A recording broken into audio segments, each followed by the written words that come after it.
BC రిజర్వేషన్ల కోసం కొత్త పంచాయతీరాజ్ చట్టం తెచ్చిందే బీఆర్ఎస్ అన్నారు కేటీఆర్. పంచాయతీలో 34% రిజర్వేషన్ల కోసం ప్రయత్నిస్తే అడ్డుకుంది గోపాల్ రెడ్డి అనే వ్యక్తి అని, ఆ వ్యక్తి స్వయాన రేవంత్ రెడ్డికి బంధువు అన్నారు కేటీఆర్.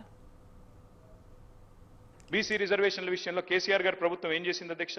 ఆర్టికల్ 243 D6 ప్రకారం బీసీ రిజర్వేషన్లు రాష్ట్రాలే ఇచ్చుకోవచ్చని చెప్పి మాకు ఆదేశాలు వచ్చినాయి అధ్యక్ష.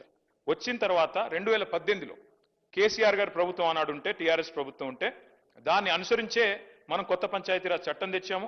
స్థానిక సంస్థల్లో మొదలు 34% రిజర్వేషన్ కూడా కల్పించుకున్నాం. జీవో నంబర్ 396 ఇచ్చారు అధ్యక్ష కేసీఆర్ గారి ప్రభుత్వం, 34% రిజర్వేషన్ కల్పిస్తూ. వెంటనే గోపాల్ రెడ్డి అనే ఒక వ్యక్తి, మహబూబ్ నగర్ జిల్లాకు సంబంధించిన వ్యక్తి అధ్యక్ష, హైకోర్టుకు పోయారు, దీన్ని అడ్డుకున్నారు అధ్యక్ష. ఎవరు అధ్యక్ష ఈ గోపాల్ రెడ్డి గారు? ముఖ్యమంత్రి గారికి సన్నిహిత బంధువు, అదేవిధంగా కాంగ్రెస్ పార్టీ నాయకుడు. ఆయన పోయి ఆ రోజు కోర్టుకు పోయి అడ్డుకున్నారు అధ్యక్ష. అడ్డుకోవడం వల్లనే ఆ రోజు కాంగ్రెస్ పార్టీ చేసిన నిర్వాకం వల్లనే జరిగింది.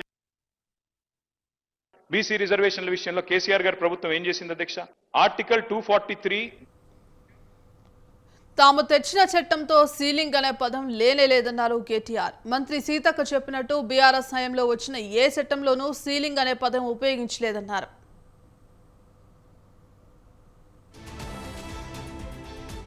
సీతక్క గారు, వారికి నేను గుర్తు చేస్తా ఉన్నా, ఎక్కడా కూడా సీలింగ్ అన్న పదం లేదు చట్టంలో. దయచేసి చూసుకోండి. మీ అధికారులను కూడా నేను కోరుతా ఉన్నాను, దయచేసి మంత్రి గారిని తప్పుదోవ పట్టించకండి. దయచేసి సభ్యులను అట్లాగే రాష్ట్ర ప్రజలను కూడా తప్పుదోవ పట్టించకండి. సీలింగ్ విధించింది బీసీ రిజర్వేషన్ల మీద